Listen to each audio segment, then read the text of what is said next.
Thank you, Acting President, and I'm pleased to rise to speak on the Sentencing Amendment Emergency Worker Harm Bill. Acting President, members here will know that Derryn Hinch's Justice Party has for some time been pushing for the type of action that is reflected in this bill.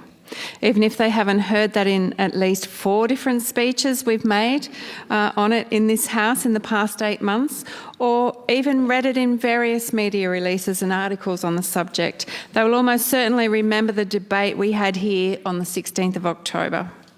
That was when we introduced, as Derryn Hinch's Justice Party, a motion for debate across the Legislative Council on the subject of assaults on emergency workers.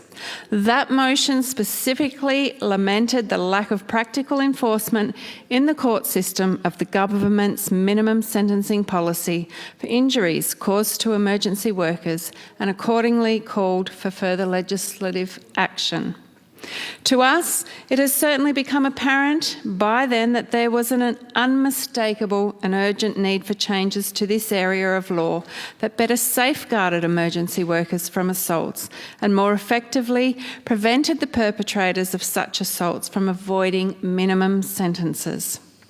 In recent years, the major parties have, to their credit, tried their best to establish a meaningful sentencing framework for attacks on these workers.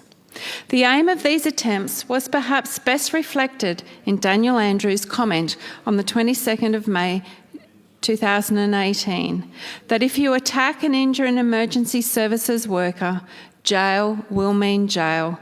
It's as simple as that.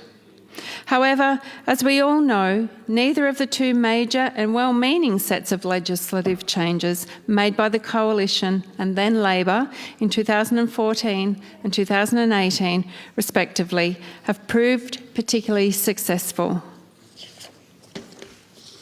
Ms Patton talks about mandatory sentencing not being shown to have an effect in offending. She talks about the Sentencing Advisory Council stating that having mandatory sentencing for this particular type of offending does not deflect people or prevent people from those offences. I would say that having previously worked alongside community corrections and seen the lack of accountability and effectiveness of CCO orders, that I have extreme concerns about seeing vicious and violent assaults on emergency workers, those offenders being given CCO orders. Another concern I have in that area is that these are the very workers who put their lives on the line day in, day out to protect us. And I think that that puts them in a category of requiring our support as a parliament to ensure that we are protecting them. If we do not protect our emergency service workers, what happens when they decide that they no longer want to attend work, that the risk is far too great and that they are not being supported? What happens to us as local members of a community when they say we no longer want to take these positions? Who will we then call for when we require those services? I see when these cases have come to court, numerous people, even found guilty of such offences, have still received either non-custodial sentences or less than the statutory 6 months jail terms. I'd like to also emphasise that word, that the government has previously stated that they do not like the word mandatory, and that's why the word statutory is used in here. Of course, there needs to be discretion in this legislation. There needs to be discretions within courts. I don't discount that for one moment, and I think every individual case needs to be determined on the facts that sit behind that offending. However, I also see time and time again when offenders are assaulting emergency workers, and we are then seeing these mental health issues that are coming to the forefront of this offending. I would ultimately like to have have a better understanding of why these diagnosis has not been previously made or exposed until this offending occurs. So within the context of all that history and commentary, I thank the current government and especially the Attorney-General, Ms Hennessy, for the work that has gone into developing and now introducing this new bill to Parliament. Through that work and the work in the background of the Emergency Worker Harm Reference Group, they have now acknowledged the unmistakable imperative for changes to again be made to these laws. Mr Grimley, my colleague, does have some amendments which we believe will be very important in monitoring the legislation's effectiveness in the future. I also can't pretend that I'm fully confident that the bill addresses some other outstanding issues in this area of law. And that's a point to which I'll return shortly. However, it will clearly deliver an advance on the present legislation, and that's eminently a good thing. The bill's introduction is also something that should be welcomed by everyone in the context of the appalling continuation of outrageous numbers of assaults on our emergency workers. As a society, it is very clear that we must find ways of eradicating or at the very least dramatically reducing these assaults. They are simply unacceptable. Violence that is deliberately committed against anyone simply doing their job is completely abhorrent. In the case of emergency workers, whose work every day entails them putting their own well-being at risk in order to protect the rest of us, it is especially repugnant. I made a number of points about the frequency of these assaults in my speech on the 16th of October, in particular, so I won't go through those again today. However, I will restate that self-evidently violent attacks on emergency workers remain far too persistent, commonplace and widespread across all corners of the state. It was only last week, in fact, that we heard reports of yet another one on multiple paramedics in my electorate in Shepparton. I would hasten to add, of course, that these problems are not unique to Victoria and that other jurisdictions, domestically and internationally, are grappling with a number of the same challenges as well. In this respect, it's also worth noting that, at an Australian level, the ACT last month became the latest to join the list of state and territory legislators with formal laws specifically dealing with attacks on emergency workers. To turn specifically to the content of the bill before us here today, it incorporates sensible changes in a number of respects.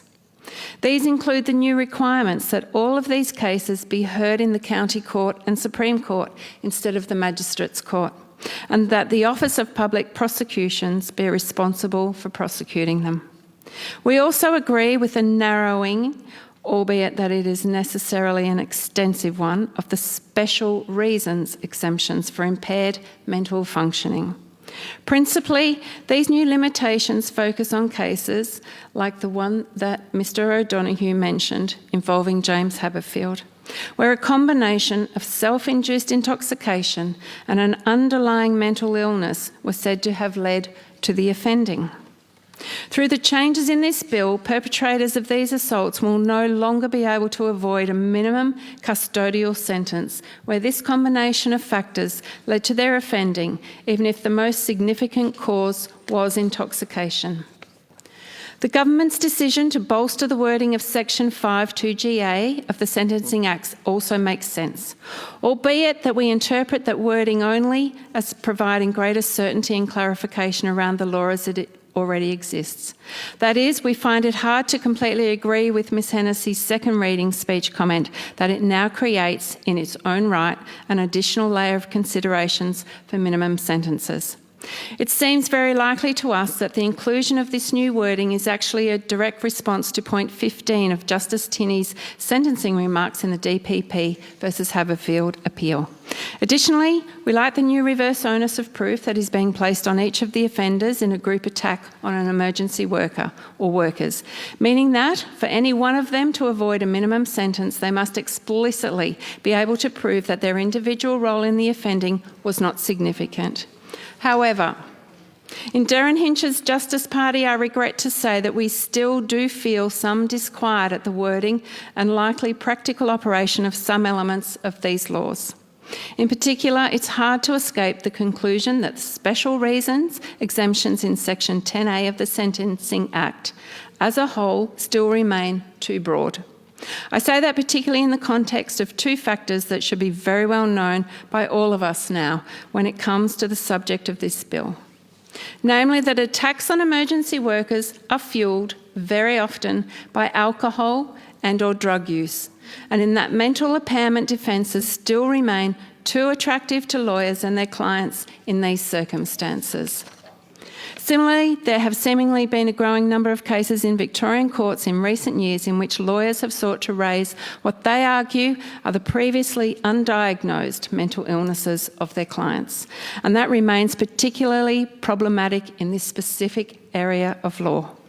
At the very least, as a means of addressing some of those concerns, we would still like to see qualifications of, quote, substantial and compelling circumstances that are exceptional and rare applied to more parts of Section 10A.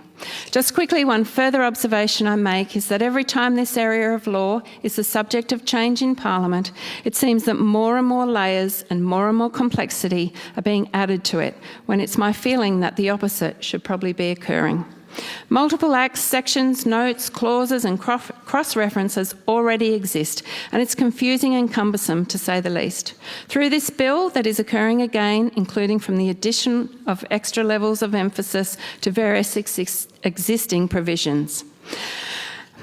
It's as though more and more extensions keep being made to a house that is already looking a little disjointed and dishevelled instead of reverting or at least renovating a way back to a more simple design. After all, it's not like we don't already have a straightforward template on which it could be based. The Western Australian regime has existed for far longer with more effectiveness and less controversy. That is based on a simple design essentially inside one core section of one act. Anyway, I won't keep heading down that path. There is far more that I would like to say, given the time, principally because I don't want this speech to be interpreted as deliberately negative or discourteous to the government about what is clearly a well-intentioned and sensible bill in the main. Their members have recognised the need for change and responded to it. Accordingly, this is legislation that is aimed at making worthwhile and important changes, and overall, I sincerely welcome those changes. Acting President, I will conclude by saying in that same vein that I would also urge members to support Mr Grimley's amendments, which should enable us to know more quickly and easily in the future whether indeed the changes in this bill are proving to be effective. Like the government, we absolutely hope, of course, that this will indeed be the case and that people are more suitably punished and deterred for these despicable and cowardly assaults. In the meantime, I thank the House.